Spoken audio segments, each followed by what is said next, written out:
नमस्ते भाइ बहिनीहरू।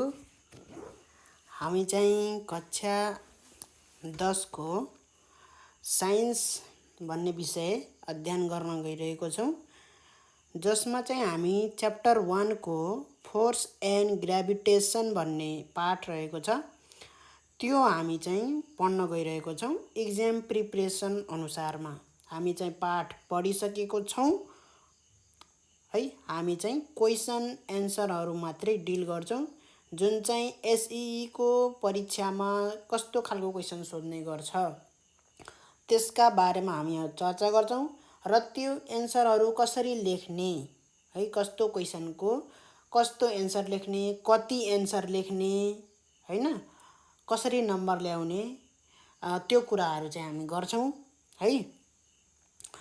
र एसई पहिला एसएलसी हुन्थ्यो, त्यही भएर चाहिँ यहाँ एसएलसी भनेर मैले लेखेको छु है। क्वेसनमा चाहिँ पुरानो क्वेसनहरू छन्, मैले बटुलेर ल्याएको छु र यति क्वेसनहरू जाने भने चाहिँ च्याप्टर 1 बाट चाहिँ यति क्वेसनहरू जाने भने चाहिँ लगभग हुन्छ। यहाँभन्दा बढी त्यस्तो जान्नुपर्ने त्यस्तो छैन। मैले सबै क्वेसनहरू समेटेको छु यहाँ है, सबै क्वेसन लगभग सबै क्वेसनहरू समेटेको छु। अब हामी सुरु गरौँ है त। सबभन्दा सुरुमा त हामीले मेन जान्नुपर्ने कुराहरू जुन छन् त्यो त जान्नु पर्यो हैन। र अरू क्वेसन बनाएर सोध्ने गरिन्छ कि, जस्तै यो त टपिकको क्वेसन भयो, what is gravity, what is gravitation हैन, टपिकको क्वेसन भइहाल्यो, सोध्ने गर्छ, यो नसोध्ने हैन है। र अरू क्वेसनहरू हुन्छ जुन बनाएर है, बनाएर क्वेसन बनाउने गरिन्छ। जस्तो कि कुनै एउटा मान्छे छ, त्यसको मान्छेको तौल 10 किलो छ हैन। त्यो मान्छे अब चाहिँ चन्द्रमामा गयो भने त्यसको तौल कति हुन्छ, त्यस्तो खालको क्वेसन है त।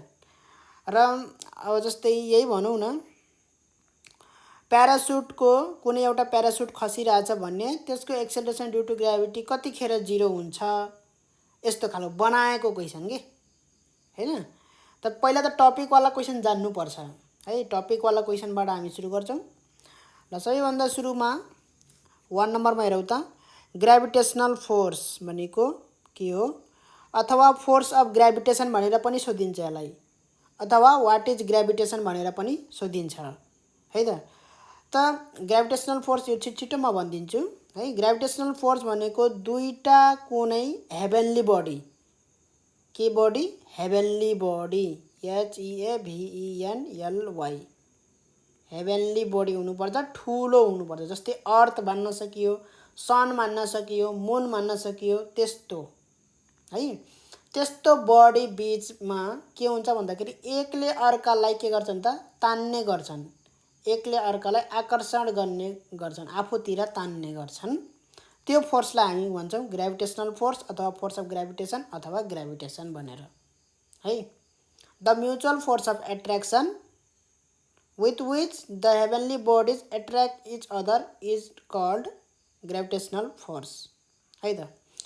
ल अब व्हाट इज ग्राभिटी अथवा फोर्स अफ ग्राभिटी भनेर पनि सोधिन्छ, अथवा वेट पनि भनिन्छ यसलाई, तौल, ठीक छ।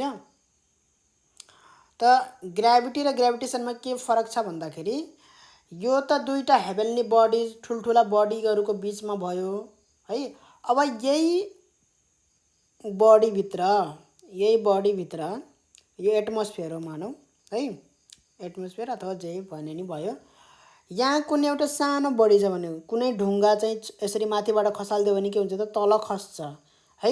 किन खस्यो त, किनभने यो अर्थ हो मानौँ, यो अर्थले त्यो ढुङ्गालाई, सानो ढुङ्गा छ यहाँ, त्यो सानो ढुङ्गालाई मैले यहाँबाट खसाल्दाखेरि के भयो त, त्यो अर्थतिर खस्यो हैन।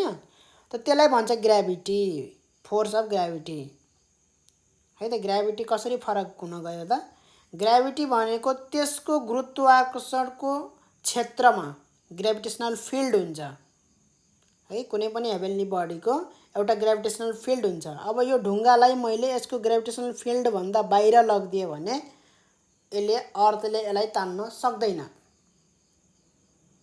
है ग्राभिटेसनल फिल्ड भन्दा बाहिर लग्यो त्यो ढुङ्गालाई भने अर्थले त्यो ढुङ्गालाई तान्दैन आफूतिर। तर ग्राभिटेसनल फिल्ड भित्र पर्ने ठाउँमा जुनसुकैबाट चाहिँ त्यो ढुङ्गा छोड्यो भने त्यो ढुङ्गा कहाँ खस्छ त, मतलब भुइँमा खस्छ है। त्यसलाई भन्छ ग्राभिटी, फोर्स अफ ग्राभिटी अथवा वेट भनेर भन्छ। त यसको एन्सर पनि सुनिहालौँ।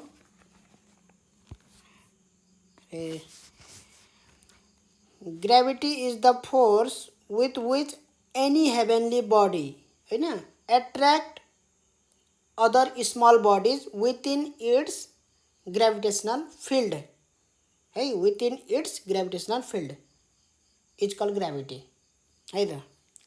अब कन्सिक्वेन्सेस हेरौँ। कन्सिक्वेन्सेस अथवा इक्जाम्पल भनेर पनि सोधिन्छ। ग्राभिटेसनल फोर्सको के उदाहरण छ त, के कुराले ग्राभिटेसनल फोर्स देखाउँछ त भन्दाखेरि कन्सिक्वेन्सेस भनेको थाहा छ, परिणाम भन्छ नि, परिणाम। ग्राभिटेसनल फोर्सको के हो परिणाम? ग्राभिटेसनलको फोर्सको कारणले गर्दाखेरि के भइरहेछ त्यो हो सोधेको है। त्यो भनेको के हो भन्दाखेरि एउटा हाम्रो प्लानेट जुन छ हैन, एउटा त्यो लेख्न सकिन्छ। सनको वरिपरि के गरिरहेछ त, प्लानेटहरू घुम्छ यसरी है। त यसमा पनि हामीले के लेख्न सकिन्छ त, ग्राभिटेसनल फोर्सको कारणले गर्दाखेरि यो एउटा कन्सिक्वेन्स हो भनेर लेख्न सकिन्छ। The planets revolve around the sun भनेर लेख्न सकिन्छ, एउटा कन्सिक्वेन्स है। त्यस पछाडि अर्को के लेख्न सकिन्छ भन्दाखेरि ओसनहरू थाहा छ, महासागरहरू, समुद्रहरू, त्यहाँ चाहिँ टाइड्सहरू आउँछ, ठुल्ठुलो आउँछ टाइड्स है, छालहरू आउँछ ठुल्ठुलो। त्यो पनि ग्राभिटेसनल फोर्सकै कारणले गर्दाखेरि हो है, त्यो एउटा लेख्न सकिन्छ। टाइड्स इन द ओसन भनेर लेख्न सकिन्छ है। ल र अर्को छ Newton's universal law of gravitation. What, यो चाहिँ स्टेट भनेर भन्छ, यो प्रिन्सिपल हो, जस्ताको त्यस्तै लेख्नुपर्छ है। प्रिन्सिपल चाहिँ जस्ताको त्यस्तै लेख्नुपर्छ। ल भनेको त्यस्तो कुराहरू हो है त। त के हो ल भन्दाखेरि यो ल चाहिँ जान्नुपर्छ है, सोध चाहिँ यो धेरै, यो क्वेसनहरू सोधे यो न्युटन्स ल अफ ग्राभिटेसन भनेर है। It states that the gravitational force between any two objects is directly proportional to the product of their masses है। त्यो चाहिँ लेख्नु पनि पर्छ फेरि, ठिक छ। Gravitational force is directly proportional to the product of their masses. दुईटा मास छ, m1 इन्टु m2, एउटा यो भयो। And inversely proportional to the square of the distance between them, inversely proportional to the square of the distance between them, यो भनेको ठिक छ। दुईटा बडी छ यसरी, मास m1 र m2 छ, डिस्टेन्स d छ भने न्युटन्स युनिभर्सल ल अफ ग्राभिटेसनको त्यही स्टेटमेन्ट हो है त। अब यसको म्याथमेटिकल डेरिभेसन पनि सोध्छ, derive mathematical relation for force of gravitation भने पछाडि पहिला हामीले के गर्नुपर्छ त, कन्सिडर गर्नुपर्छ। कन्सिडर हैन to bodies of mass m1 र m2 at a distance d भनेर हैन। देन युनिभर्सल ल अफ ग्राभिटेसनबाट चाहिँ न्युटन्स ल अफ ग्राभिटेसनबाट हामी के लेख्न पाइयो त, f equal to m1 into m2 यो लेख्न पाइयो हैन। यसलाई एउटा इक्वेसन बनाइदिने, इक्वेसन 1। त्यस पछाडि अर्को लेख्न पाइयो f is inversely proportional to d square, यसलाई अर्को इक्वेसन बनाइदिने यसरी हैन। अब यो दुईटालाई कम्बाइन गर्ने हो भने, इन दुईटालाई कम्बाइन गर्ने हो भने force is directly proportional to m1 into m2 divide by d square. अब यो प्रोपोर्शनालिटी कन्स्टेन्टलाई इक्वल टुमा बदल्नको लागि हामीले चाहिँ यहाँ एउटा कन्स्टेन्ट थप्नुपर्छ है। कन्स्टेन्ट भनेको एउटा नम्बर 1 2 3 4 जस्तो सुकै नम्बर, ताकि यताको र यताको चाहिँ बराबर आओस् है। जस्तै मैले मास 10 राखेँ, यो मास 20 राखेँ, d चाहिँ 2 राखेँ, 2 स्क्वायर गर्दाखेरि अब 20 इन्टु 10 200 डिवाइड बाई 4 गरेर अब ट्याक्क कति आयो त भन्दाखेरि 200 डिवाइड बाई 4 भने 4 5 जा 50 आयो हैन। अब यहाँ नम्बरमा 50 आयो, तर यता जोड्दाखेरि फोर्स पनि कति आउनुपर्छ त, नम्बरमा 50 आउनुपर्छ। त्यसको लागि यताको र यताको मिलाउनु पर्छ, ठ्याक्क मिल्नु पर्छ है। हो त्यो मिलाउनको लागि एउटा प्रोपोर्सनालिटी कन्स्ट्यान्ट थपिन्छ कि मिल्दैन है। यताको एफ र यताको चाहिँ m1 m2 d को ठ्याक्क भ्यालुसित मिल्दैन। नमिले पछाडि हामीले के थपिन्छ त यो कन्स्ट्यान्ट थपिन्छ। त्यो कन्स्ट्यान्टको मान कति हो भन्दाखेरि g हो। g = 6.67 × 10⁻⁻11 है, यो हो।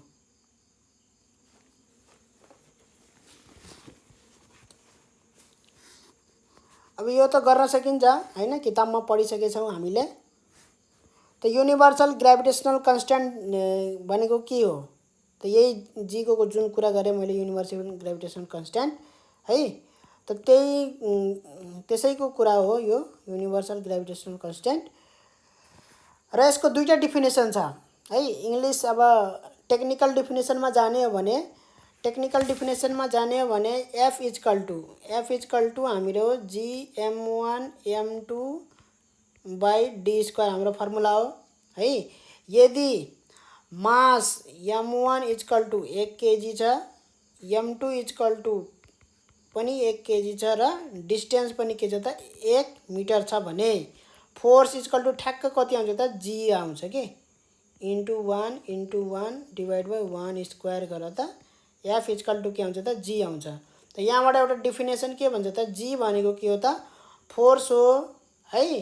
कसको भन्दाखेरि 1 kg मास, दुईवटा 1 kg मास कति पर 1 मिटर पर 1 मिटर पर 1 kg मास 1 मिटर पर राखे भने उनीहरू बीचमा जति ग्रेभिटेसनल फोर्स लाग्छ त्यही नै हो युनिभर्सल ग्रेभिटेसनल कन्स्ट्यान्ट भनेर। कुरा बुझिन्छ? यो टेक्निकल डेफिनेसन हो है, टेक्निकल डेफिनेसन हो। यसलाई लेख्दाखेरि चाहिँ कसरी लेख्ने भन्दाखेरि इफ द, म एन्सर पनि टक्क टक्क भनिदिइरहेको छु है। If the mass of the body is 1 kg, नत्र भने यसलाई यसरी पनि भन्न सकिन्छ है। Universal gravitational constant may be defined as the gravitational force between two bodies of unit masses. दुईटा bodies of unit masses placed at a unit distance apart भनेर भन्न सकिन्छ है। र यो रिलेसन देखाउनु पर्छ, यो चाहिँ देखाउनु पर्छ। मास चाहिँ 1 kg, डिस्टेन्स पनि 1 मिटर हुँदाखेरि फोर्स चाहिँ ठ्याक्क g सँग बराबर हुन्छ भनेर यति चाहिँ देखाउनु पर्छ। यति चाहिँ देखाउनु पर्छ ग्रेभिटेसनल कन्स्ट्यान्ट g सोध्यो भने है त। कुरा बुझिन्छ है। र यसको भ्यालु पनि सोध्ने गर्छ फेरि है, यसको भ्यालु पनि सोध्ने गर्छ। युनिभर्सल ग्रेभिटेसनल कन्स्ट्यान्ट g को भ्यालु कति हो भनेर सोध्ने गर्छ, त्यो मैले लेखिसकेको छु यहाँ है। र यसको युनिट पनि सोध्ने गरेको हुन्छ। युनिट हो यसको न्युटन मिटर स्क्वायर पर kg स्क्वायर, अथवा पर kg स्क्वायरलाई हामी डिभाइड बाई जुन kg² हुन्छ, newton metre square divide by जुन kg² छ। यो kg लाई माथि लेख्दाखेरि हामीले के लेख्न पाइन्छ त kg को पावर -2। इन्डिसेसमा पढेको हुनुपर्छ यो कक्षा 9 मा, ठीक छ। ल अब अर्को क्वेसन हेरौँ। यसको अर्को डेफिनेसन हेरौँ है। युनिभर्सल ग्रेभिटेसनल कन्स्ट्यान्टको अर्को डेफिनेसन के हो भन्दाखेरि यहाँ सरकारी स्कुलको किताबमा यहाँ हेर्न सकिन्छ। गुरुत्वाकर्षण सम्बन्धी विश्वव्यापी नियमलाई सूत्रबद्ध गर्न गुणन गर्ने स्थिर अङ्कलाई गुरुत्वाकर्षण स्थिर अङ्क भनिन्छ।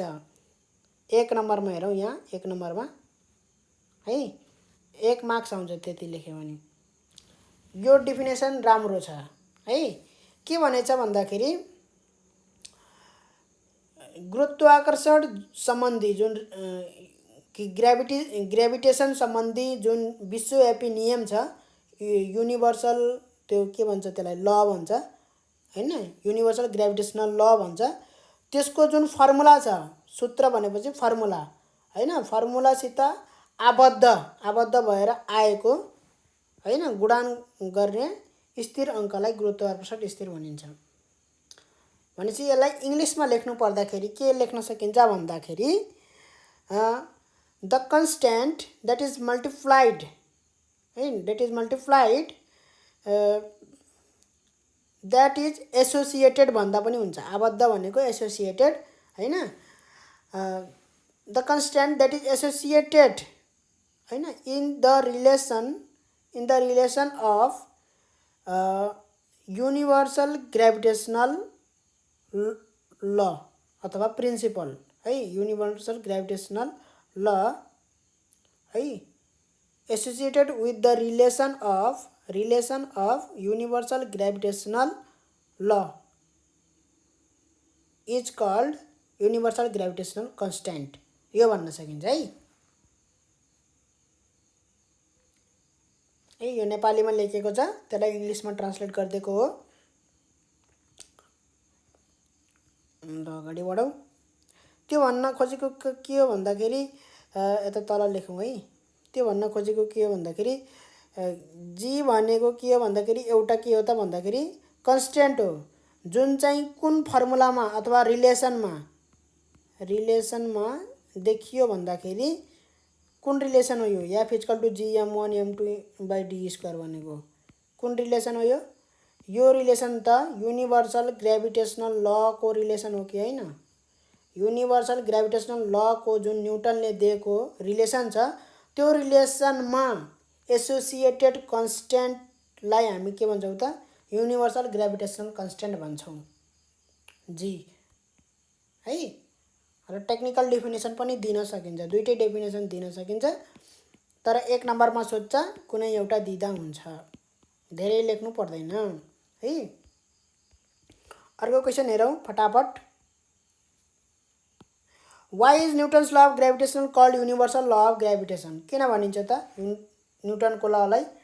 त पहिला के हुन्थ्यो भन्दाखेरि कुनै पनि टपिकमा धेरै साइन्टिस्टहरूले ल निकाल्थे के. ल भन्नाले सिद्धान्त निकाल्थे. जस्तै न्युटनले दियो एउटा ल प्रिन्सिपल.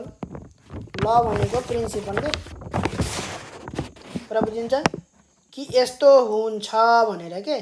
यस्तो हुन्छ, यस्तो हुनुपर्छ हैन, त्यस्तोलाई ल भन्छ के, सिद्धान्त भन्छ.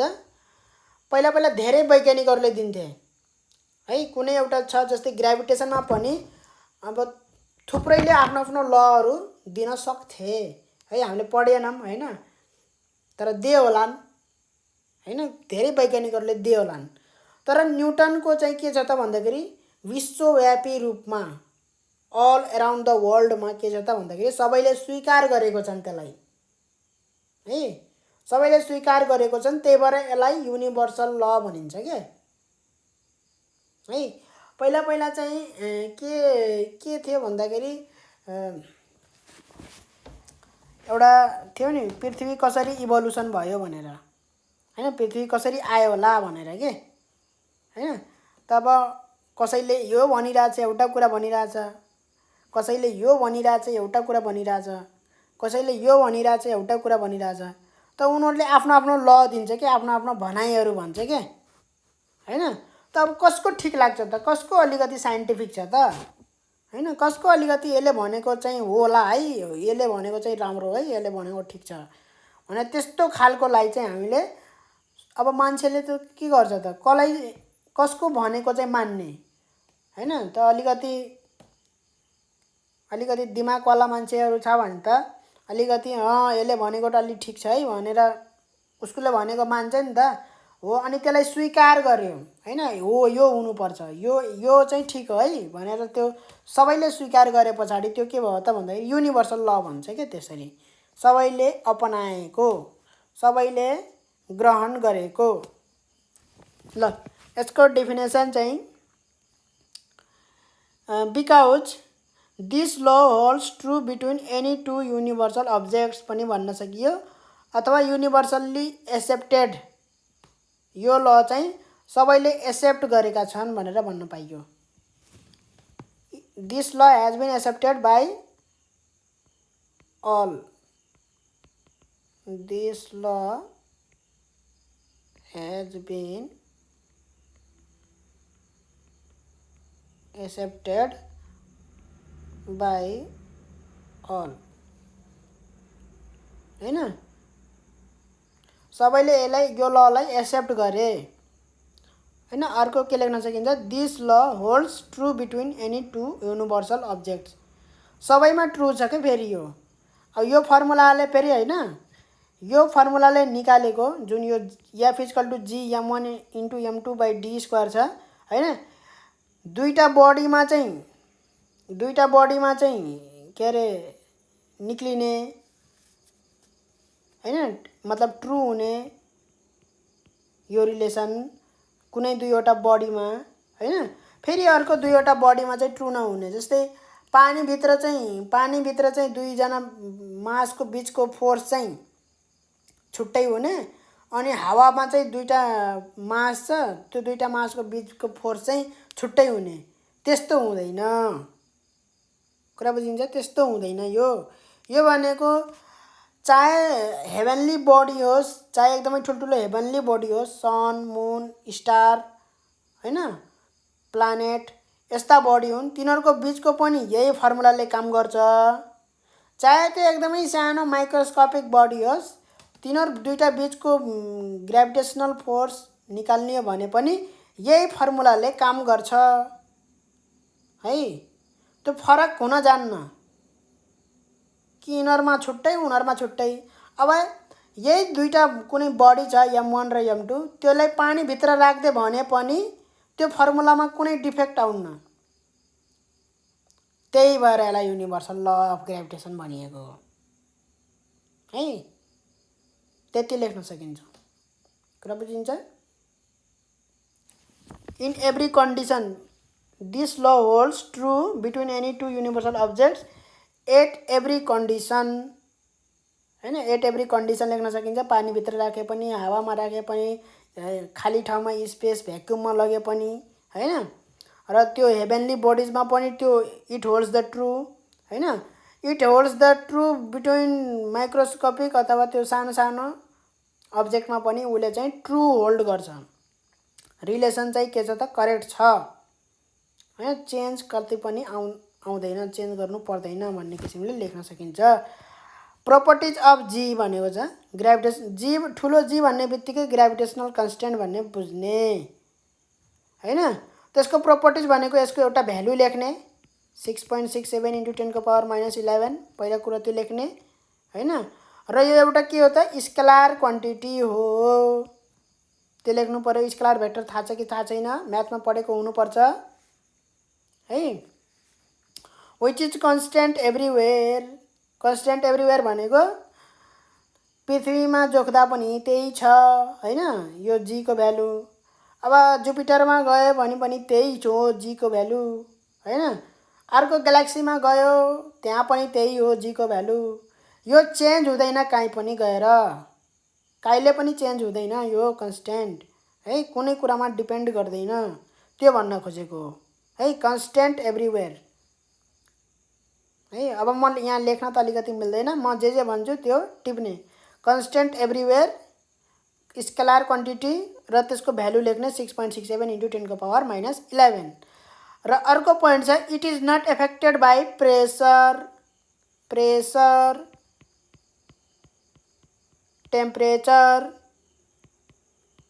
है, तातो गराएर अथवा त्यो भ्यालु चेन्ज हुने होइन यसको। Composition of masses, composition of masses भनेको केले बनेको, फलामले बनेको हो कि हैन, ढुङ्गाले बनेको हो कि। 1 किलो भनेपछि 1 किलो हो, त्यो चाहे फलामले बनेको, चाहे ढुङ्गाले बनेको, चाहे काठले बनेको होस्। 1 किलो भनेपछि 1 किलो। माससित मतलब, सामानसित मतलब छैन है, चाहे फलाम होस्, चाहे पानी होस्, चाहे जे होस्। In which medium in which the bodies are occurred. Medium भने नि मैले, जस्तै पानीभित्र गरे पनि त्यही कुरा हो, हावामा ल्याएर गरे पनि त्यही कुरा हो है। त्यो कुनै पनि चेन्ज त्यहाँ जीमा चेन्ज आउँदैन फेरि है। फेरि फोर्समा तिर नजाने, जी को भ्यालुमा कुनै पनि चेन्ज आउँदैन, त्यसमा जाने, जी को उसमा जाने।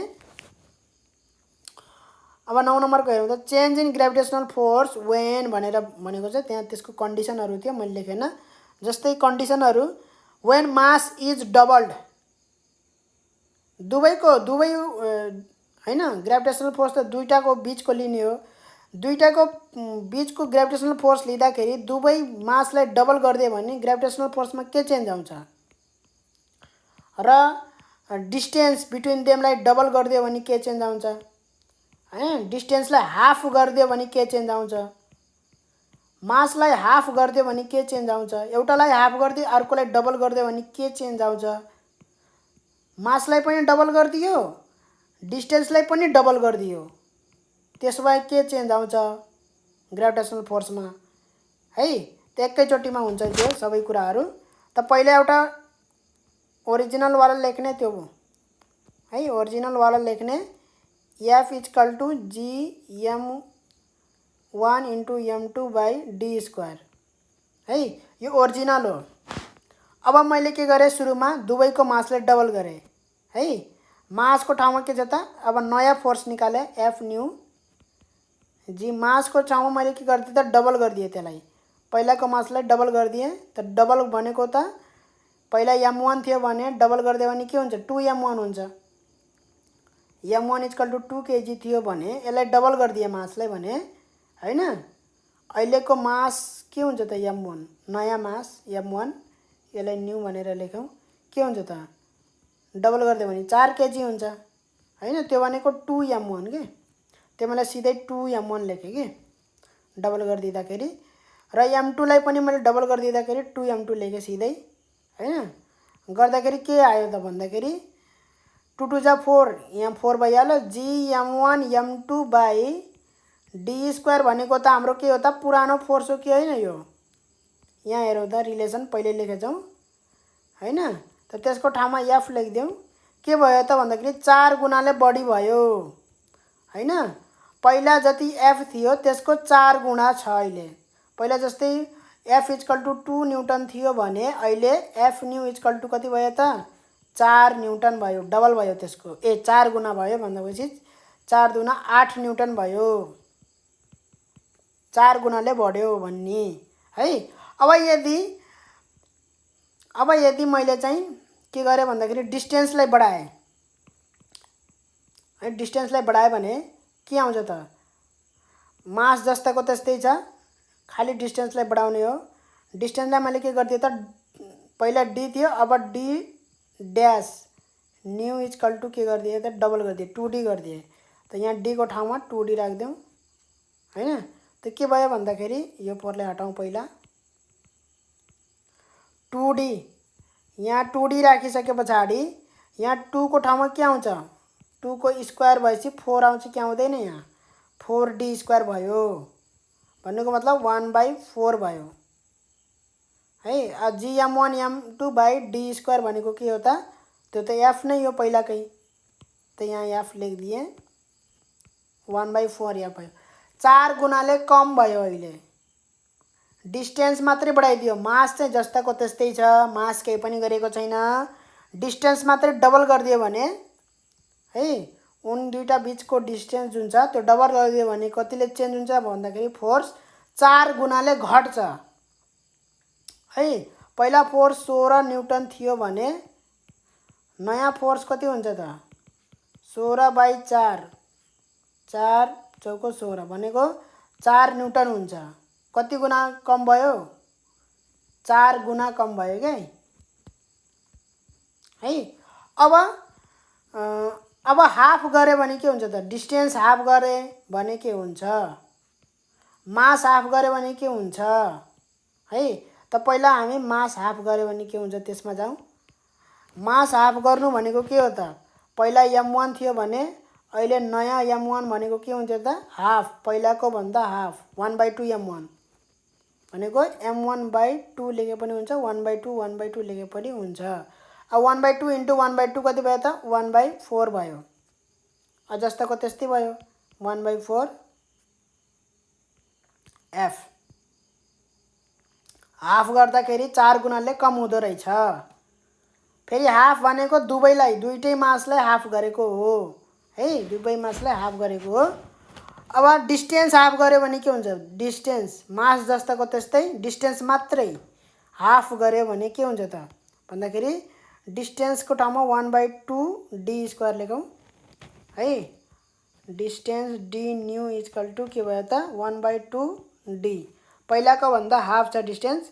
अब के भयो 1/2 को स्क्वायर हुन्छ कि हुँदैन? यहाँ 1/2 पनि छ, डी को होल स्क्वायर गर्नु भनेको के हो त 1/2 को पनि स्क्वायर गर्नु हो, डी को पनि स्क्वायर गर्नु हो। त 1/4 भयो कि भएन? हो त यहाँ 1/4 आउँछ अगाडि। भन्नुको मतलब त्यो 1/4 इक्वल टू 4 हुन्छ माथि है। यहाँ एकदमै ख्याल गर्ने 1/4 त यहाँ छ हैन। अब यो 4 यहाँ तलको 4 यहाँ माथि जान्छ के? कुरा बुझिन्छ?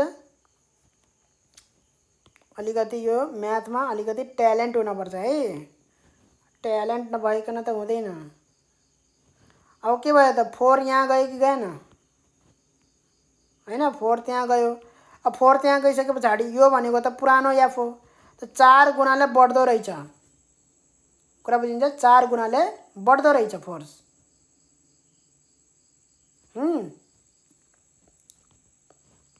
अब अर्को,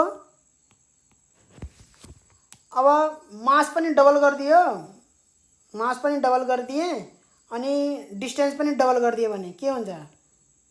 कहिलेकाहीँ सोध्छ कि सोध्दैन? मास पनि डबल गरिदिए, डिस्टेन्स पनि डबल गरिदिए, मास पनि डबल भयो, डिस्टेन्स पनि डबल भयो। त यहाँबाट माथिबाट 4 आउँछ हैन, तल पनि 4 हुन्छ। 4 र 4 काटियो, जस्तोको त्यस्तै हैन। भने पछाडि मास डबल गर्दा र डिस्टेन्स डबल गरिदिँदाखेरि के भयो त कुनै पनि चेन्ज आउँदैन ग्रेभिटेसनल फोर्समा। कुरा बुझिन्छ है? अब एउटा मात्रै मासलाई डबल गर्यो, एउटा मासलाई डबल गरिदियो, अर्को मासले आधा गरिदियो। मानौ m1 लाई चाहिँ डबल गरिदियो, m2 लाई चाहिँ आधा गरिदियो भने के भयो त केही पनि चेन्ज आउँदैन। ल हेरौँ त यहाँ केही पनि चेन्ज आउँदैन। m1 लाई डबल गरिदियो, m2 लाई आधा गरिदियो, 1/2 गरिदियो। कुनै चेन्ज आयो? यो 2 र 2 त काटियो यही, कुनै पनि चेन्ज आएन। कुरा बुझिन्छ? एउटालाई मात्रै चेन्ज गर्यो, एउटालाई मात्रै डबल गर्यो, अर्कोलाई केही पनि गरेन। अब यो गर्न सकिन्छ सबै जस्तो है। एउटालाई मात्रै डबल गर्यो, अरूलाई केही गरेन भने मासलाई डबल गरिदियो भनेपछि 2 गुणाले बढ्छ। जम्मा 2 गुणाले बढ्छ है। ल अब डबल आदि यो आफै गर्न सकिन्छ। यो यस्तो खालको क्वेसन सबै गर्न सकिन्छ जस्तो मलाई लाग्छ। अब what is gravitational field? Gravitational field भनेको के हो त? ग्रेभिटेशनल फिल्ड भनेको के हो त? रिजन, बाउन्ड्री के हो? रिजन हो, बाउन्ड्री एउटा ठाउँ हो है, जहाँसम्म के हुन्छ त ग्रेभिटेशनल फोर्स एक्ट गर्छ। के एक्ट गर्छ? ग्रेभिटेशनल फोर्स एक्ट गर्छ, ग्रेभिटी एक्ट गर्छ। ग्रेभिटी एक्ट गर्छ केमा? बडीमा है। So gravitational field of on heavenly body, कुनै पनि एउटा हेभेनली बडीको ग्रेभिटेशनल फिल्ड भनेको के हो भन्दाखेरि it is a region up to which the gravity acts on a body है। अन अ बडी भन्दाखेरि यो सानो कुनै बडी हो। जस्तै पृथ्वीमा ढुङ्गा भयो हैन, कुनै एउटा सानो बडी, पृथ्वीको तुलनामा सानो बडी। ठिक छ? ल अब यदि ग्रेभिटेशनल फिल्ड त्यो हो भने मुन चाहिँ अर्थको ग्रेभिटेशनल फिल्ड भित्र पर्छ कि बाहिर पर्छ? यति भन्दियो त। ल मुन जुन छ हाम्रो चन्द्रमा, त्यो अर्थको ग्रेभिटेशनल फिल्ड भित्र पर्छ कि बाहिर पर्छ? ल भनौँ। ग्रेभिटेशनल फिल्ड भित्र पर्छ है मुन है। त्यही भएर त पृथ्वीको वरिपरि घुमिरहेछ नि मुन। ग्रेभिटेशनल फिल्ड भित्र परेन भने त कसरी वरिपरि घुम्छ त्यसको? भने पछाडि सनको ग्रेभिटेशनल फिल्ड कत्रो? सनको ग्रेभिटेशनल फिल्ड जुन छ त्यो कत्रो? त्यो चाहिँ समदेखि प्लुटोसम्मको डिस्टेन्ससम्मको हो। त्यसको ग्रेभिटेशनल फिल्ड छ सनको। हाम्रो जुन सूर्य छ नि त्यो प्लानेटको सोलर सिस्टम थाहा छ कि थाहा छैन? सोलर सिस्टम 9वटा प्लानेट भएको, अहिले त 8वटा मानेको छ हैन। तर प्लुटो कहीँ गएको छैन, प्लुटो पनि घुम्छ, तर त्यसले अलिकति आफ्नो ल बिगाड्यो के। प्लानेटको चाहिँ ऊ बिगाएर त्यसलाई प्लानेटमा राखेन, ठिक छ।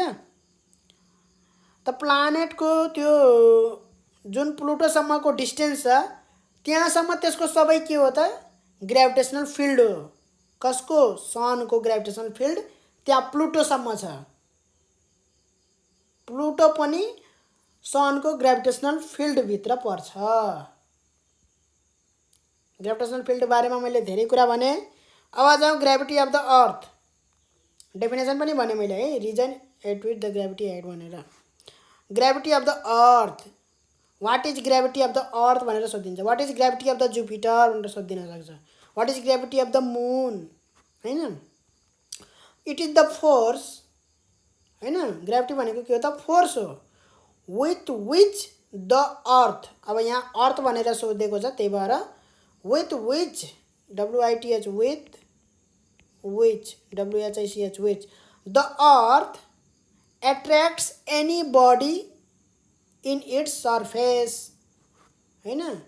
विथिन इट्स सर्फेस अथवा विथिन इट्स ग्रेभिटेसनल फिल्ड, यो भन्दा हुन्छ है। अर्को क्वेसनमा जाउँ। Expression for the gravity. अब ग्रेभिटीको लागि पनि एक्सप्रेसन चाहियो है, त त्यसको पनि त्यही हो। ग्रेभिटीको लागि पनि त्यही हो। त्यसमा चाहिँ सानो याम हुन्छ है। अब यो मेटाइदिउँ, काम छैन यिनीहरू। त्यसमा के हुन्छ त, सानो याम हुन्छ, सानो याम। Gm1m2/d² नै हो त्यसको पनि, तर चाहिँ यसको चाहिँ d को ठाउँमा r हुन्छ है। जहिले पनि सेन्टर बिट्विन देम लिने हो, सेन्टरदेखिको डिस्टेन्स लिने हो। अर्थको सेन्टरदेखिको डिस्टेन्स, अब यो ढुङ्गा कहीँ यहीँ छ मानौँ, एउटा ढुङ्गा छ ल, हैन। त यहाँदेखि यहाँ यसको सेन्टरसम्मको के लिने हो, डिस्टेन्स लिने हो है। त एक्सप्रेसन निकाल्न भनेको चाहिँ त फोर्स इक्वल टु G, हैन, mass of the earth, mass of the body, body भनेको यो सानो ढुङ्गा अथवा केही, हैन, डिभाइड बाई, अब यो डी, अब यो डिस्टेन्स त्यति खासै हुन्न। पृथ्वीको रेडियस कम त ठुलो छ, एकदमै ठुलो छ। मैले यहाँ सानो बनाएर हो है, मैले यहाँ त सानो बनाइदिएको छु। पृथ्वी त एकदमै ठुलो छ। त्यसको तुलनामा अब त्यो धेरै माथि हुन्नन् कि, हामी चाहिँ यहीँ नजिकै हुन्छौँ कि, यो ढुङ्गासुङ्गा यति माथि लिएर जान्नौँ हामी, हैन। त्यही पनि त्यसको जुन छ मानौँ, हैन। त मानौँ यहीँ नजिकै छ मानौँ, हैन, धेरै माथि नमानौँ। अब त्यही नजिकै मान्दाखेरि यो ढुङ्गाको र यसको सेन्टर, अर्थको सेन्टर बिचको जुन डिस्टेन्स हो, त्यो डिस्टेन्स त रेडियससँग बराबर जस्तै छ नि, हैन।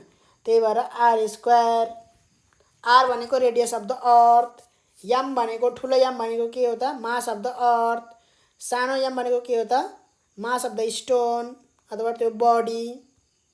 यो रिलेसन देखाउने हो। कुरा बुझिन्छ त? कसरी देखाउने भन्दाखेरि सेम त्यही हो। F is directly proportional to m, product of the mass. F is inversely proportional to r²। दुईटालाई मिसाइदिने, F is directly proportional to m/m/r²।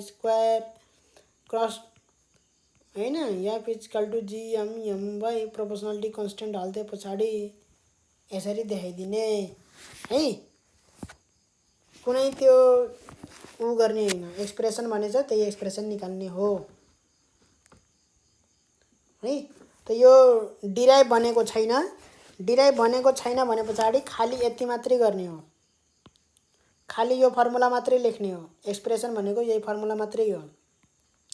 Derive सिराइभ भनेको छैन, भन्दा पनि भन्दैन। यो मेटाइदिउँ, यति होइन है, यति। ल अब अगाडि बढौँ। Effects and consequences of gravity. Effects र कन्सिक्वेन्सेस अफ ग्रेभिटी के हो त, ग्रेभिटीको के इफेक्ट हो, ल भनौँ त। ग्रेभिटीको के इफेक्ट हो? It causes the acceleration G, कुनै पनि बडीलाई एक्सिलरेट गर्छ। जस्तै ढुङ्गा माथिबाट खसिरह भने के हुन्छ त, त्यसको भेलोसिटी बढ्दै बढ्दै जान्छ, स्पिड बढ्दै बढ्दै जान्छ। जति तल जान्छ त्यति त्यसको स्पिड बढ्दै बढ्दै जान्छ के, स्पिड है। एक्सिलरेसन भन्छ त्यसलाई।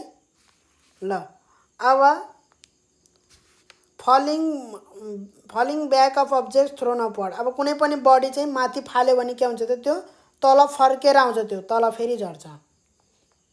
त्यो पनि एउटा इफेक्ट हो है। अब पानी पानी कता बग्छ? खोलाको पानी तलतिर बग्छ, बग्दैन कि माथितिर बग्छ? झरनाबाट पानी कता खस्छ? तलतिर खस्छ। त यो पनि एउटा इफेक्ट हो के को? ग्राभिटीको। कुरा बुझिन्छ? त्यति तीनवटा लेख्न सकिन्छ। के भने मैले? It causes the acceleration of a falling body. कुनै पनि बडी खसिरहेछ भने त्यसमा एक्सेलरेसन क्रिएट गर्छ, त्यसको भेलोसिटी बढ्दै बढ्दै जान्छ, स्पिड बढ्दै बढ्दै जान्छ भनेको है।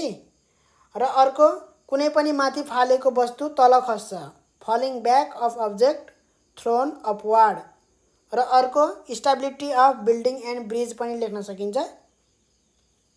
बिल्डिङहरू चाहिँ ठ्याक्क उभिएका छन् ग्रेभिटीको कारणले गर्दाखेरि, हैन। 4 नम्बरमा के लेख्न सकिन्छ? Flowing of water in rivers, हैन, एन्ड स्ट्रिम्स भनेको छ है। र अर्को 5 नम्बरमा existence of atmosphere surrounding to the earth लेख्न सकिन्छ है। Atmosphere surrounding to the earth लेख्न सकिन्छ। अब जाउँ acceleration due to gravity. Acceleration due to ग्रेभिटीमा के लेख्न सकिन्छ भन्दाखेरि के हो एक्सेलरेसन ड्यू टु ग्रेभिटी भनेको? ल भनौँ त। कुनै पनि बडी खसिरहेछ भने है, जस्तै ढुङ्गा माथि फाल्यो, त्यो ढुङ्गा तल खसिरहेछ भने त्यसको भेलोसिटीमा के आउने हो त? इन्क्रिज आउने हो, चेन्ज आउने हो। इन्क्रिज हुनेलाई एक्सेलरेसन ड्यू टु ग्रेभिटी भन्छ है। एक्सेलरेसन भनेको थाहा छ? What is acceleration? 9 कक्षामा पढेको हुनुपर्छ पक्कै पनि है। भेलोसिटी, स्पिड बढ्दै बढ्दै गयो भने त्यसलाई एक्सेलरेसन भन्छ कि। अब त्यो के को कारणले गर्दा हुनु पर्यो भन्दाखेरि फोर्स अफ ग्रेभिटीको कारणले भएको भने चाहिँ एक्सेलरेसन ड्यू टु ग्रेभिटी भनिन्छ त्यसलाई, हैन। एक्सेलरेसन हुनको लागि फोर्स हुनुपर्छ। फोर्स के को फोर्स छ? यहाँ ग्रेभिटीको फोर्स छ। ग्रेभिटीको फोर्सले के गर्यो त? एक्सेलरेसन गर्यो।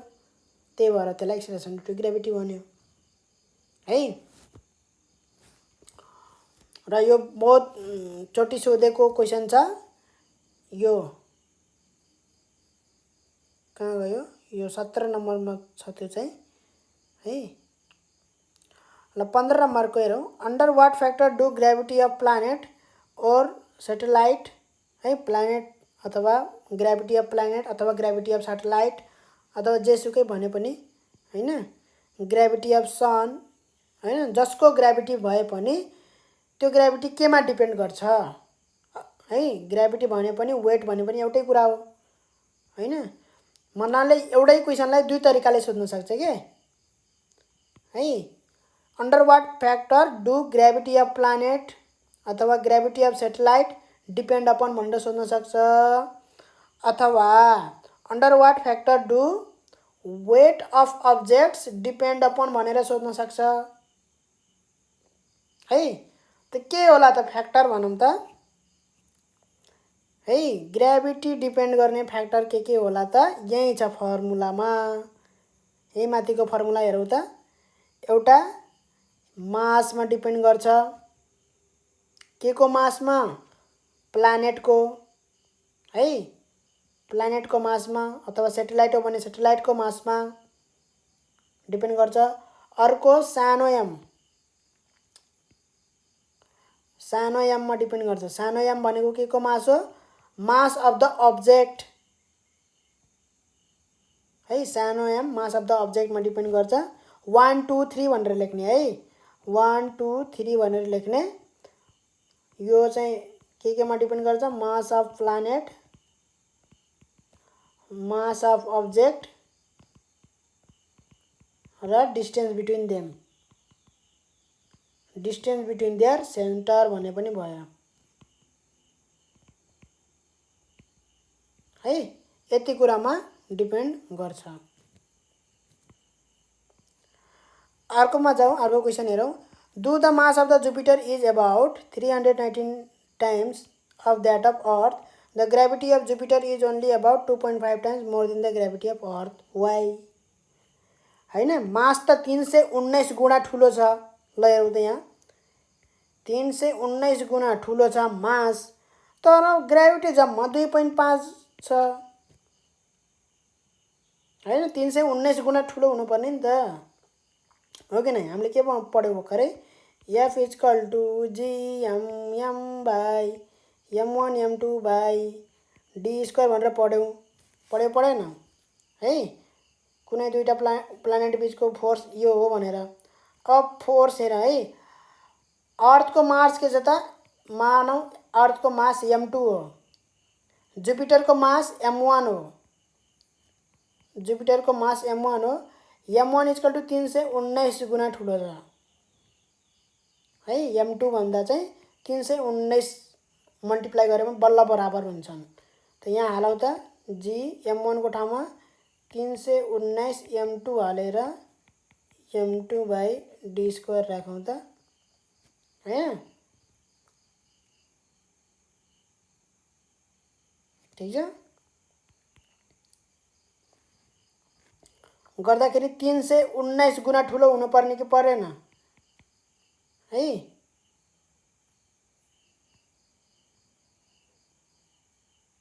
यहाँ चाहिँ हाम्रो चाहिँ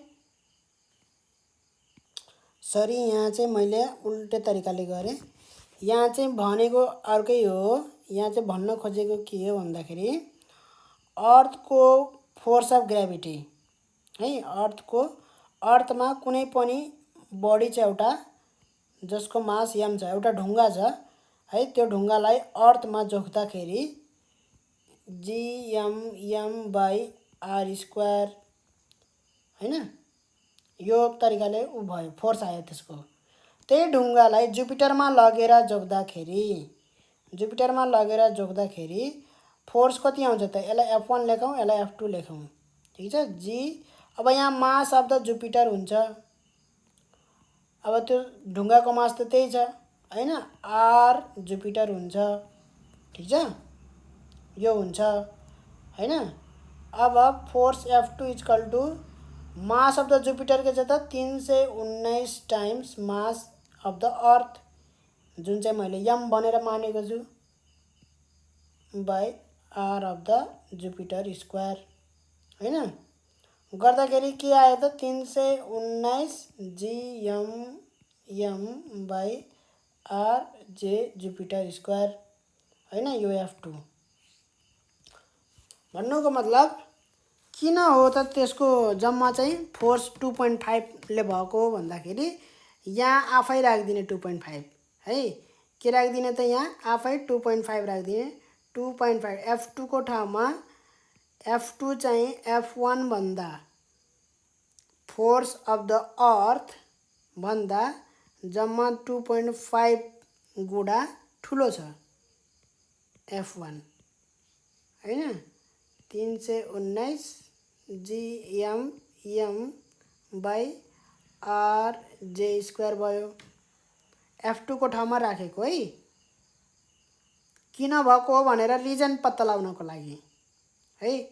त 2.5 F1 भनेको के हो त? GM बाई R, यो चाहिँ अर्थ स्क्वायर, यतापट्टि चाहिँ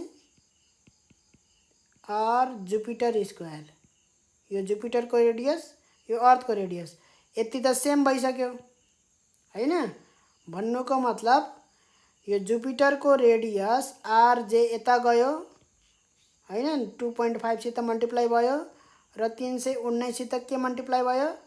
अर्थको रेडियस मल्टिप्लाई भयो।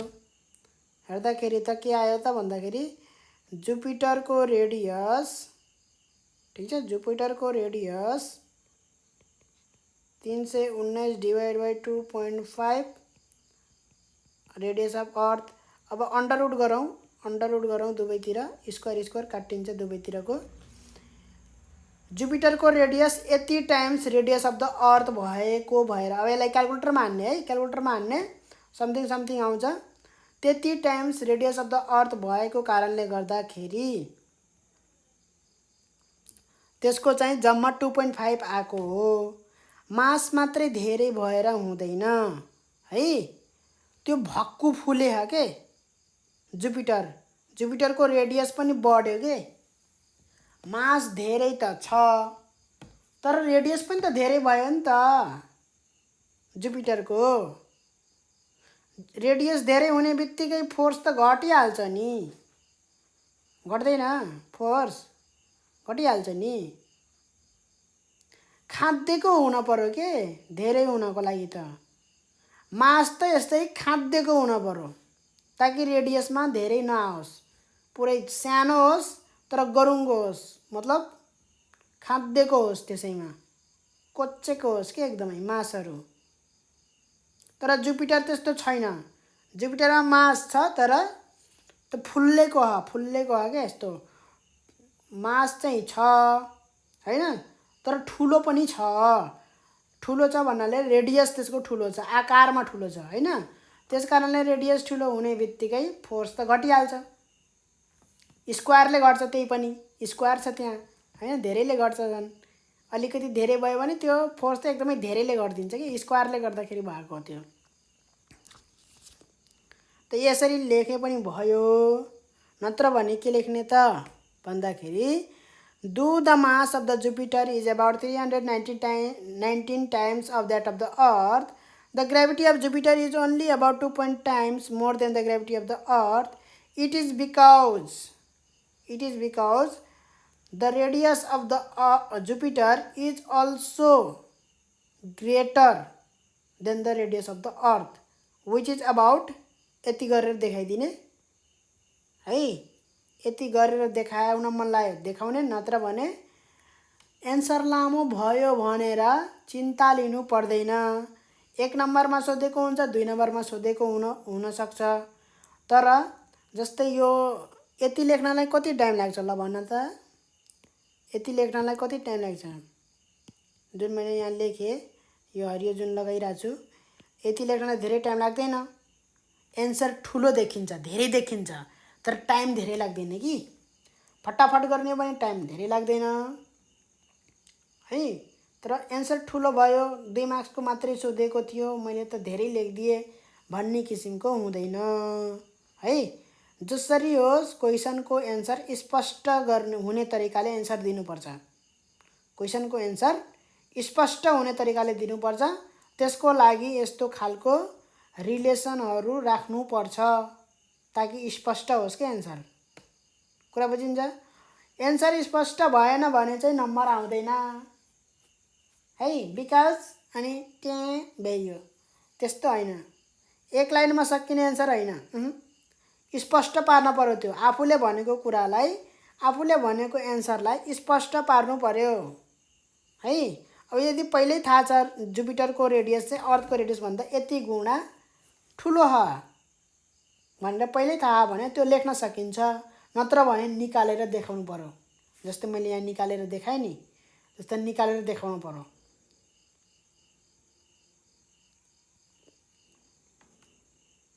ठिक छ? रेडियस ठुलो हुने बित्तिकै के हुन्छ त, फोर्स घट्ने रहेछ के। How can you prove that acceleration due to gravity g is independent of mass of falling object? कसरी प्रुभ गर्न सकिएला? एउटा थ्योरेटिकल प्रुभ गर्न सकिन्छ, एउटा एक्सपेरिमेन्ट गरेर प्रुभ गर्न सकिन्छ है। त्यो थ्योरेटिकलमा लेखिदिन्छु।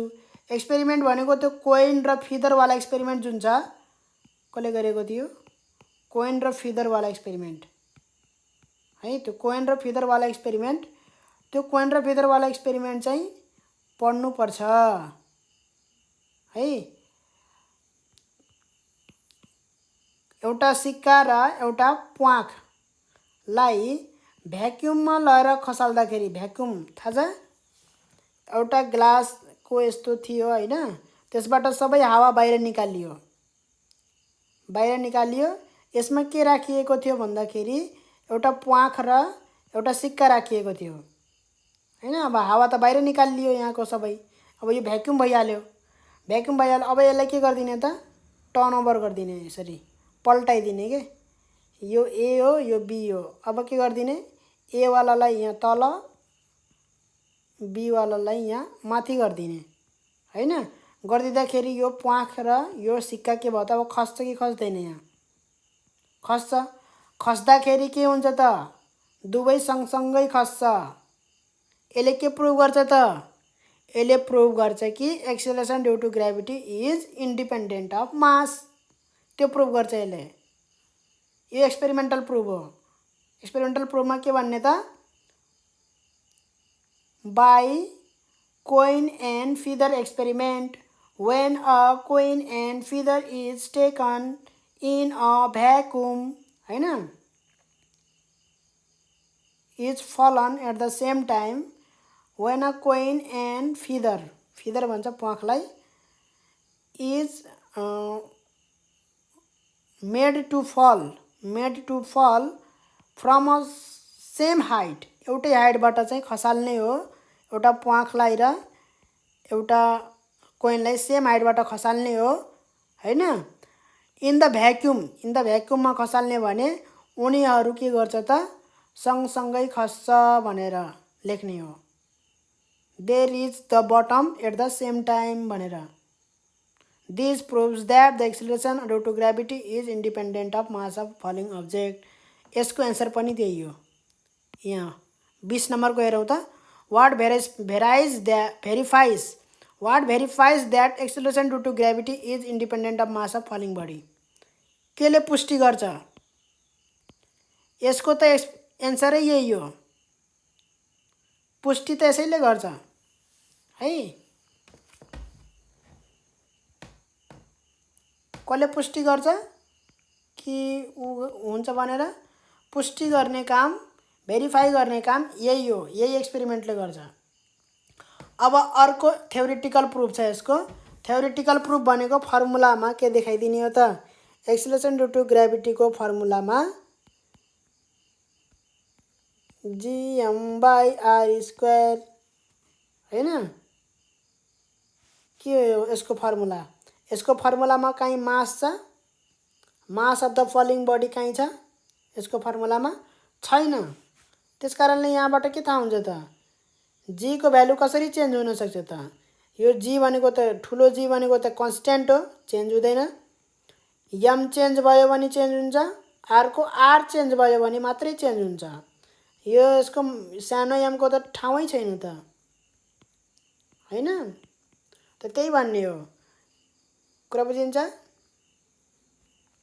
ल है यहाँबाट चाहिँ देखाइदिने कि जी इज यो फर्मुलाबाट देखाइदिने कि g is directly proportional to mass and g is inversely proportional to radius square but g has no relation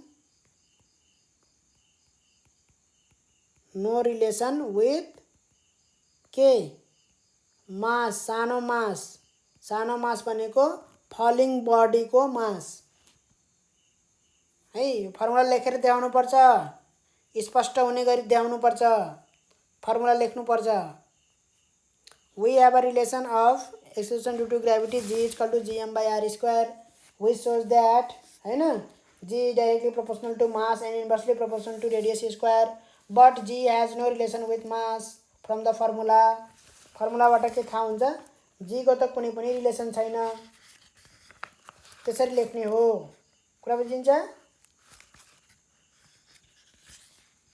ल अगाडि बढौं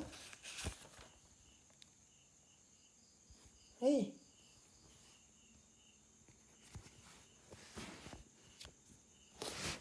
अब यहाँ अर्कै तरिकाले गरिदिएको छ एक स्टेप बढी गरिदिएको छ बुकमा यही क्वेशनलाई एक स्टेप बढी गरिदिएको छ त्यो भनेको के हो भन्दाखेरि यो जी लाई चाहिँ पहिला दुईटा फोर्स गरेको छ है यहाँ हेरौँ है राम्रोसित पहिला फोर्स इक्वल टु gm/r² भन्यो है कुनै पनि बडीमा फोर्स लागिरहेछ कि लागिरहेको छैन है कुनै बडी चाहिँ खसिरहेछ भने त्यसमा फोर्स लागिरहेछ त्यो फोर्स भनेको कुन हो gmm/r² है अब यो बडी के भइरहेछ त खसिरहेछ हैन मुभ गरिरहेछ एक्सिलरेट भइरहेछ त्यो एक्सेलरेसन ए बराबर के हो त जी हो एक्सेलरेसन ड्यु टु ग्राभिटी भनेर पढ्यौँ हामी है। यहाँनेरि ख्याल गरेर हेरौँ, यहाँनेरि हाइलाइट गरे, कहाँनेरि हाइलाइट गरिदिउँ, ब्ल्याक पेनले हाइलाइट गरिरहेको छु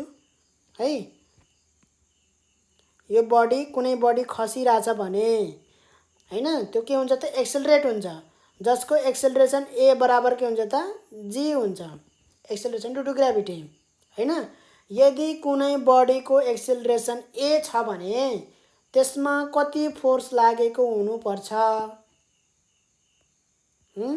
कति फोर्स लागेको हुनुपर्छ? फोर्स इक्वल टु एमए है। यो फोर्स इक्वल टु एमए, जति फोर्स लाग्छ त्यति नै एक्सेलरेट हुन्छ त्यो बडी। त यो बडी पनि एक्सेलरेट भइरहेछ ग्राभिटीले, भन्नुको मतलब फोर्स इक्वल टु एमए।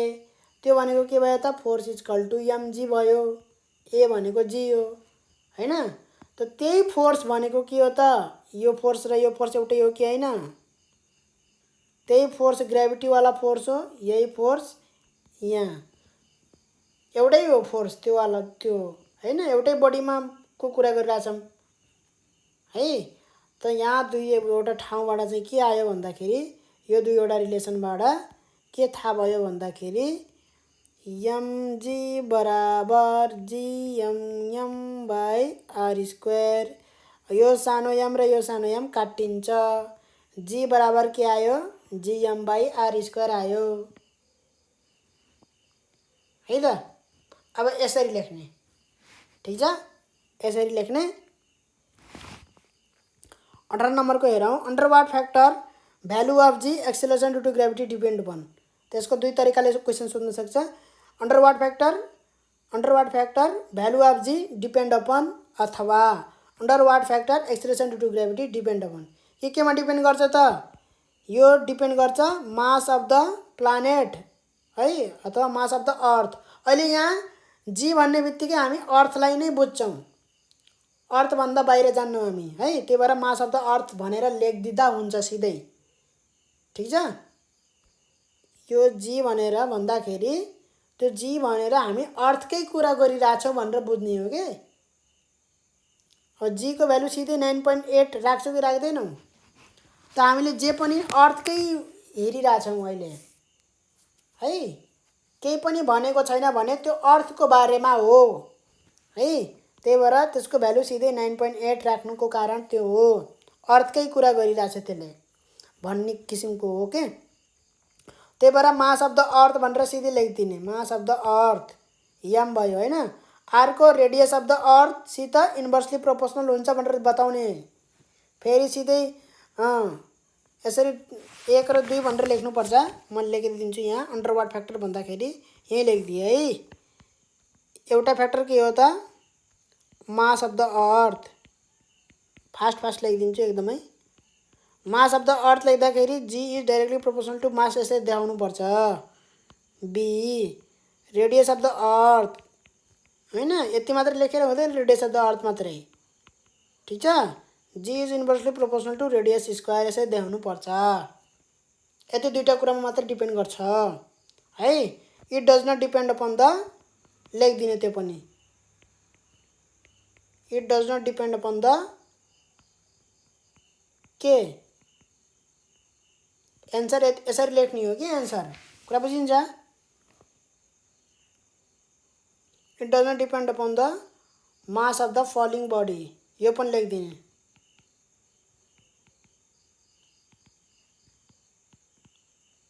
कुरा बुझिन्छ, यति लेखिदिने है। के केमा डिपेन्ड गर्छ भन्दाखेरि मासमा, मास अफ द फलिङ बडीमा डिपेन्ड गर्दैन भनेर पनि लेखिदिने। ल त्यो पनि भयो। ल acceleration due to gravity of earth is 9.8 metre per second square, what does it mean? यस्तो खालको क्वेसन पनि सोध्ने गर्छ। अब यहाँ अर्थको ठाउँमा जुपिटर हालेर जुपिटरको एक्सेलरेसन दिन सक्छ, यस्तो टाइपको क्वेसनहरू सोध्न सक्छ है। त त्यो भनेको के होला, acceleration due to gravity of earth 9.8 metre second square हो भन्नेको मतलब के होला? कुनै पनि बडी अर्थको ग्राभिटेसनल फिल्डमा हैन खसिरहेछ भने, फल गरिरहेछ भने, खसिरहेछ भने त्यसको भेलोसिटी कतिले चेन्ज हुन्छ? प्रत्येक सेकेन्ड 9.8 मिटर पर सेकेन्डको दरले बढ्छ त्यसको भेलोसिटी बढ्दै बढ्दै जान्छ, भेलोसिटी स्पिड बढ्दै बढ्दै जान्छ। प्रत्येक सेकेन्ड कतिले 9.8 मिटर पर सेकेन्ड स्पिड थपिन्छ त्यसमा। त्यही हो वाट डज इट मिन भन्दाखेरि है। It means that the velocity of the falling body increases by 9.8 metre per second at every second. हरेक 1 सेकेन्डको इन्टरभलमा velocity of the falling body increases by 9.8 metre per second भनेर लेख्ने है। What does it mean भन्दाखेरि it means that भनेर पहिला यो लेख्ने, acceleration due to gravity of earth is 9.8 metre per second square. It means that है the मैले भनिसकेँ है, त्यो रिपिट गरेर हेर्नु होला है। 20 नम्बरको भइसक्यो, 21 नम्बरको हेरौँ फटाफट, यहाँसम्म गरौँ। त्यस पछाडि यो भिडियो धेरै लामो भयो, हामी क्वेसन एन्सर चाहिँ हामी पछि अर्को भिडियोमा डिस्कस गर्छौँ है। यो चाहिँ टपिक वाइज हो खाले क्वेसन थिए, यो सोध्छन् यिनीहरू सबै। फ्री फल भनेको के हो, के हुन् त्यसका कन्डिसन र त्यसको इफेक्ट के हो, इक्जाम्पल के हो। फ्री फल भनेको है एयर रेसिस्टेन्सको बिना कुनै बडी चाहिँ है कुनै बडी खसिरहेछ विदाउट द एयर रेसिस्टेन्सकै बिना कुनै बडी खसिरहेछ फ्रीली भने त्यसलाई हामी फ्री फल भन्छौँ। कन्डिसन के हो, कन्डिसन के हुनुपर्छ, कन्डिसन हुनुपर्छ एक्सेलरेसन अफ फलिङ बडी ए बराबर एक्सेलरेसन ड्यू टु ग्राभिटीसँग ठ्याक्क मिल्नुपर्छ, बराबर हुनुपर्छ। एक्सेलरेसन अफ फलिङ बडी भन्दाखेरि कुनै पनि बडी खसिरहेछ भने त्यसको के हुन्छ त, भेलोसिटीमा चेन्ज आउँछ नि, त्यसलाई एक्सेलरेसन भन्छ हामी। त्यो केसित हुनु पर्यो त, बराबर जीसँग, त्यो भनेको 9.8 मिटर पर सेकेन्ड स्क्वायरसित बराबर हुनु पर्यो। बल्ल त्यो कन्डिसन भयो है। इफेक्ट के लेख्ने त, इफेक्ट भनेको a body appears to be weightlessness feel गर्छ, त्यो इफेक्टमा लेख्ने है। A body appears to be weightlessness भनेर ड्युरिङ द फ्री फल है। फ्री फल भनेको if a body is falling freely under the action of gravity without any external resistance, कुनै पनि एक्सटर्नल भनेको पानी भित्र खसिरहेछ भने त पानीको रेसिस्टेन्स भइहाल्यो हैन, अपथ्रस्ट। हावामा खसिरहेछ भने हावाको रेसिस्टेन्स भइहाल्यो, एयर रेसिस्टेन्स, एयरको अपथ्रस्ट। त्यही भएर त्यहाँ एक्सटर्नल रेसिस्टेन्स भनेर भनिन्छ। कुनै पनि एक्सटर्नल रेसिस्टेन्स नभएको बेलामा under the action of gravity alone if a body is falling freely then it is said to have a free fall भनेर लेख्ने है त।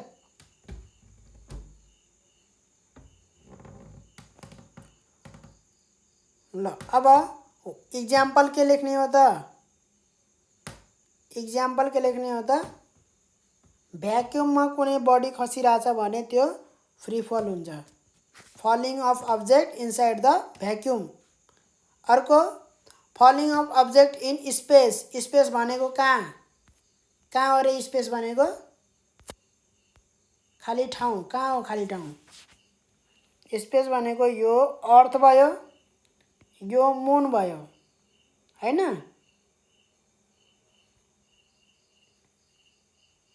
यो यसको ग्रेभिटेसनल फिल्ड भयो, कसको, अर्थको ग्रेभिटेसनल फिल्ड भयो। यो मुन भयो, मुन चाहिँ कसको ग्रेभिटेसनल फिल्ड भित्र पर्छ, अर्थको ग्रेभिटेसनल फिल्ड भित्र पर्छ मुन है। अब यहाँबाट यसरी चाहिँ कुनै बडीलाई यसको ग्रेभिटेसनल फिल्ड भन्दा बाहिर लगिदियो, जहाँ चाहिँ के छैन त, ग्राभिटी छैन, कसैको ग्रेभिटेसनल फिल्ड भित्र छैन भने त्यसलाई स्पेस भनिन्छ। अथवा स्पेस भनेको यो पनि स्पेस नै हो, तर स्पेस भन्दाखेरि यहाँनेरि चाहिँ ठ्याक्कै कसलाई भनेको भन्दाखेरि जहाँ चाहिँ ग्राभिटी छैन त्यसैलाई स्पेस भनेको हो है। खाली ठाउँ स्पेस भनेको आकाशमा हेर्ने, आकाशमा खाली ठाउँ देख्छ कि देख्दैन, त्यही हो स्पेस है। खाली ठाउँलाई स्पेस भन्छ के। अब स्पेस भनेर यहाँ त्यही स्पेसलाई भन्न खोजेको हो है।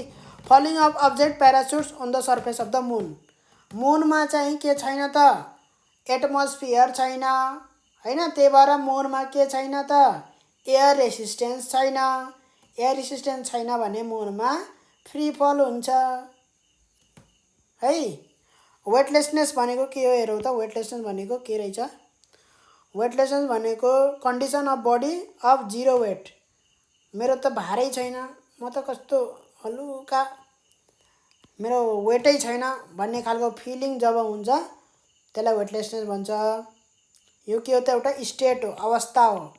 कस्तो अवस्था, कति बेला आउँछ यस्तो खाले अवस्था भन्दाखेरि है, जब चाहिँ फ्री फल हुन्छ, खसिरहेको हुन्छौँ, तब हामीलाई के हुँदैन भन्दाखेरि आफ्नो बडीको भार महसुस हुँदैन। We don't feel our body weight when we are free fall. ठ्याक्क फ्री फल भएको बेलामा चाहिँ हामीले चाहिँ फ्रीली खसिरहेछौँ भुइँमा हैन, हावामा। कस्तो सिङ्रिङ्ग हुन्छ क्या शरीरमा, यसरी सिङ्रिङ्ग हुन्छ। जस्तै रोटेपिङ खेलेको छ कि छैन, रोटेपिङ, गोलोवाला पिङ, ठुलोवाला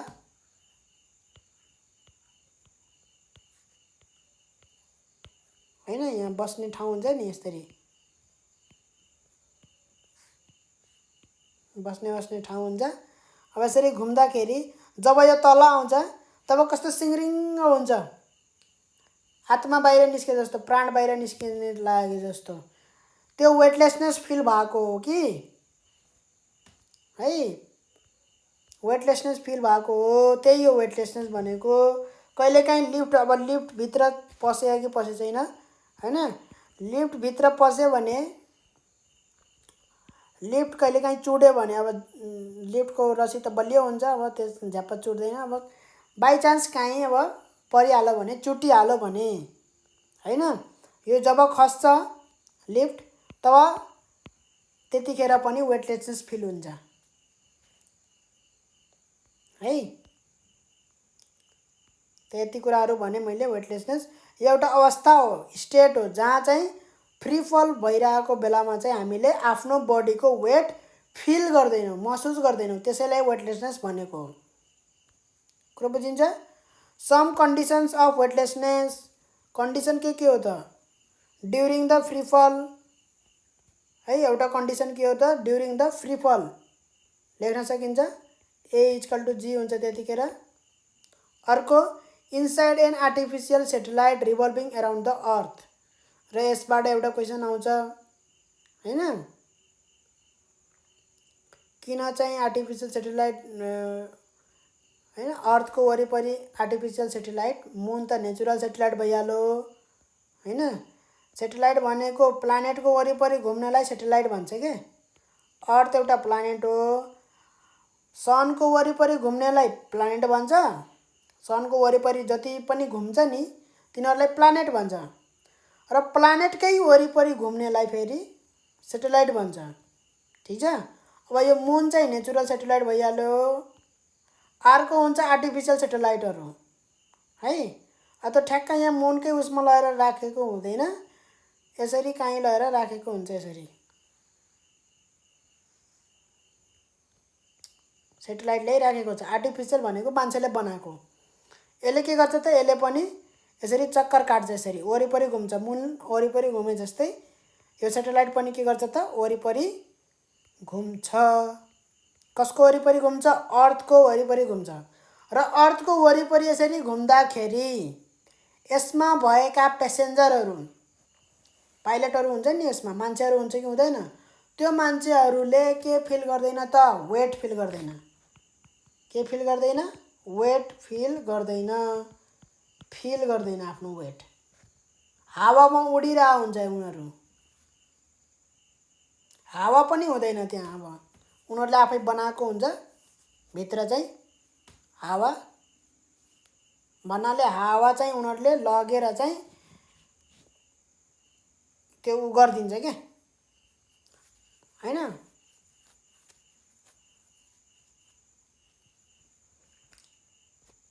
अब मिलायो होला उनीहरूले। ल अब यो जाउँ यतापट्टि। कन्डिसन अफ वेटलेसनेस दुईटा भयो। अर्को के in the outer space, condition of weightlessness in the outer space भनेर लेख्ने। In the centre of the earth, centre of the अर्थमा किन होला फेरि, सेन्टर अफ द अर्थमा र आउटर स्पेसमा। आउटर स्पेसमा त ग्राभिटी हुँदैन। आउटर स्पेस भनेको कहाँ रे, जहाँ चाहिँ ग्राभिटी छैन, कसैको ग्राभिटेसनल फिल्ड त्यहाँ पर्दैन। अर्थको ग्राभिटेसनल फिल्ड मानौँ यहाँसम्म छ भने यो ठाउँभन्दा यसरी पर कटिसक्यो होइन भने त्यो चाहिँ के भयो त भन्दाखेरि आउटर स्पेस भयो के हो। यो आउटर स्पेसमा चाहिँ के हुँदैन त भन्दाखेरि जी इक्वल टु 0 भएको कारणले गर्दाखेरि यहाँ कुनै पनि बडीले आफ्नो वेट फिल गर्दैन। मै अब यसरी यहाँ पुगेँ भने उड्छु म त, हावा पनि हुन्न त्यहाँ, हावा पनि छैन, बिना हावामा म उड्छु त्यहाँ, कतै पनि खस्दैन के, कसैले पनि मलाई तान्दैन, हावा पनि छैन त्यहाँ है, यत्तिकै उड्छु म। ठिक छ हो। त्यो किन भन्दाखेरि मेरो बडी छ मास यम, यसमा चाहिँ जी इक्वल टु छैन, त्यही भएर यम जी इक्वल टु 0 हुन्छ के। जी इक्वल टु 0 भएको कारणले गर्दाखेरि है कुनै पनि फोर्स लाग्दैन बडीमा, कसैको ग्राभिटी चाहिँ छैन त्यहाँ। त्यही भएर चाहिँ फोर्स नलागे पछाडि के भयो त त्यो 0 भयो के, वेट, वेट चाहिँ 0 भयो। वेट भनेकै के हो त, फोर्स अफ ग्राभिटी हो, फोर्स अफ ग्राभिटी हो एमजी। वेट भनेकै के हो त, फोर्स अफ ग्राभिटी एमजी हो। अब यहाँ कुनै पनि फोर्स लाग्दैन, कुनै पनि एक्ट गर्दैन, त्यही भएर फोर्स अफ ग्राभिटी 0 हुन्छ, वेट 0 हुन्छ। वेट 0 हुनु भनेको के हो त, वेटलेसनेस, वेटलेसनेस फिल हुनु हो वेट 0 हुनु भनेको है त। इन आउटर स्पेस त्यो भयो। सेन्टर अफ द अर्थमा के हुन्छ त, सेन्टर अफ द अर्थमा किन चाहिँ भनेछ यस्तो त, सेन्टर अफ द अर्थमा के हुन्छ भन्दाखेरि अब यो ड्यु टु रेडियस घटाउँदै घटाउँदै गयो भने चाहिँ त्यो भनेर चाहिँ पढेन होइन। 11 क्लासमा पढ्छौ राम्रोसित, 11 क्लासमा अझै विस्तारमा पढ्छौ है। With the depth with the height के पढेको हो यो। हाइटसित चाहिँ कसरी, हाइटसित चाहिँ कसरी बढ्छ, एक्सेलरेसन ड्यु टु ग्राभिटी, र डेप्थसित चाहिँ कसरी एक्सेलरेसन ड्यु टु ग्राभिटी घट्छ भनेर पढेको है। यो छ क्या हो, छ 10 कक्षामा छ। दुवै हाइटसित पनि एक्सेलरेसन ड्यु टु ग्राभिटी घट्छ र डेप्थमा पनि एक्सेलरेसन ड्यु टु ग्राभिटी घट्छ। त्यस कारणले गर्दाखेरि वेट अफ द बडी घट्छ। अब घट्दै घट्दै घट्दै घट्दै यहाँ सेन्टरमा पुग्यो भने चाहिँ सेन्टरमा त के भइहाल्छ त, 0 भइहाल्छ के वेट 0 भइहाल्छ है, वेट 0 भइहाल्छ। त्यो किन 0 भएको भन्दाखेरि हामीले जहाँसम्मको रेडियस लिन्छौँ त्यहीसम्मको मास लिन्छौँ कि। यो एकछिन हटाऊ, हामीले चाहिँ मानौँ मैले कहाँसम्मको लिए भन्दाखेरि यति डेप्थमा गएँ म, यति डेप्थमा गएँ म है। अब यहाँ डेप्थमा मैले के उ गर्छु भन्दाखेरि यो डिस्टेन्स छ हैन, त्यो डेप्थमा मैले चाहिँ आफ्नो वेट नापेँ। वेट नापेँ भने चाहिँ force equal to GM by D square हुन्छ हो हैन। त यो डी त थोरै भयो हैन, डी थोरै भयो, डी घट्यो भने फोर्स त बढ्नु पर्ने, भन्नुको मतलब वेट मेरो फोर्स भनेको वेट है, फोर्स भनेको के हो त वेट हो। वेट वेट त बढ्नु पर्ने, डी घट्यो। तर किन यहाँ वेट घट्यो भन्दाखेरि जुन हामीले यहाँ मास प्रयोग गरिरहेछौँ त्यो मास यहाँ त्यो प्रयोग हुँदैन। कुन मास प्रयोग हुन्छ भन्दाखेरि त्यो मास भनेको ठ्याक्क यहाँदेखि यसरी यतिसम्मको मास मात्रै प्रयोग हुन्छ। इफेक्टिभ मास भन्छ यस्तोलाई, होल मास प्रयोग हुँदैन है। यति मास, प्लानेटको यति भागको मास मात्रै प्रयोग हुन्छ। F equal to G M dash, यति मास मात्रै प्रयोग हुन्छ। र एम भनेको त त्यो बडीको मास भइहाल्यो, डी स्क्वायर हुन्छ। कुरा बुझिन्छ? र यो देखाउनु पर्छ, यो देखाएर बल्ल पुष्टि गर्नुपर्छ। इफेक्टिभ मास बिकम्स लेस, एउटा एन्सर त्यो हुन्छ। इफेक्टिभ मास बिकम्स लेस, यसलाई इफेक्टिभ मास भन्छ है। when we go depth,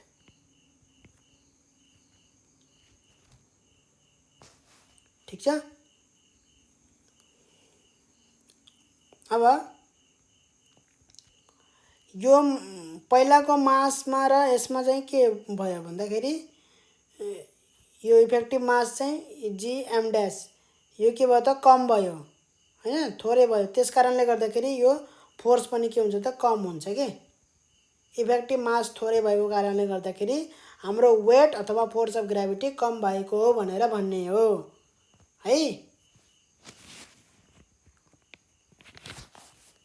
ल अहिलेलाई यति गरौँ होला सायद, के यो क्वेसन भयो नि यो। ल लास्ट 24 नम्बरको question, what is the conclusion of feather and coin experiment. Feather र कोइन एक्सपेरिमेन्टको के कन्क्लुजन हो भन्दाखेरि फिदर र कोइन एक्सपेरिमेन्ट जुन भएको थियो त्यसले के कन्क्लुड गर्छ भन्दाखेरि फाइनल्ली त्यसको कन्क्लुजन भनेको the acceleration due to gravity is independent to the mass of the freely falling object, त्यो हो। नत्र भने यसको दुईटा कन्क्लुजन छ है, यसको दुईटा कन्क्लुजन छ। यहाँ म लेखिदिन्छु। एउटा कन्क्लुजन हो the acceleration due to gravity is, acceleration due to gravity is same for all the freely falling body. freely falling भनेको के भन्दाखेरि फ्रीली फलिङ अब्जेक्ट भन्दाखेरि एयर रेसिस्टेन्स नभएको बेलामा भ्याक्युममा है, that is it is independent of mass भनेछ।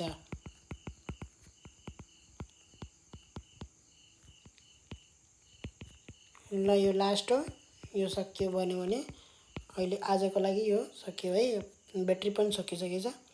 Magnitude of air resistance depends on the surface area of falling object. र अर्को कुरा एयर रेसिस्टेन्स त हुन्छ हैन, फिदर कोइन एक्सपेरिमेन्टमा जुन फिदर हुन्छ प्वाँख त्यसको एरिया ठुलो हुन्छ र यो जुन कोइन छ त्यसको एरिया थोरै छ। एयर रेसिस्टेन्स दुवैमा लागू हुन्छ। एयर रेसिस्टेन्स जुन अपथ्रस्ट छ, अपथ्रस्ट त्यो कोइनमा पनि लाग्छ र फिदरमा पनि लाग्छ, तर फिदरमा धेरै लाग्छ कि अपथ्रस्ट है, त्यो कुरा बुझ्नुपर्छ। कोइनमा पनि अपथ्रस्ट लाग्छ, कोइनमा अपथ्रस्ट नलाग्ने हैन, कोइनमा पनि अपथ्रस्ट लाग्छ। के को अपथ्रस्ट? एयरको अपथ्रस्ट, यदि एयर छ भने यहाँ।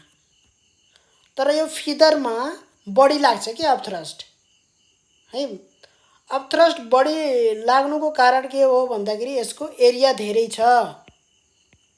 एरिया धेरै भएको कारणले गर्दाखेरि अपथ्रस्ट बढी लाग्यो है। र अर्को कुरा ल यति हो, ठिक छ। एयर रेसिस्टेन्सले त्यति असर गर्यो।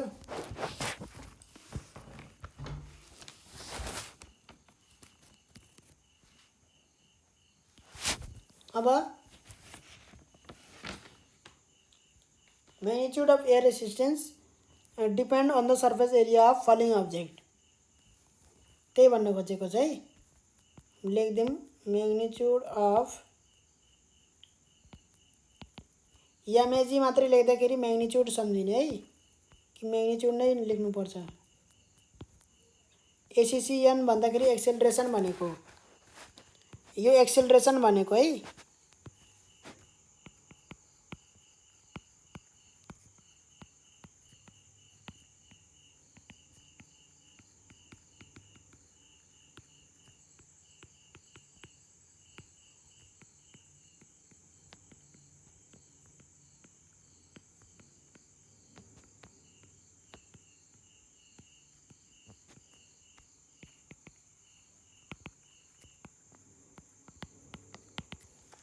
यो दुईटा हो conclusion of the experiment, feather and coin experiment.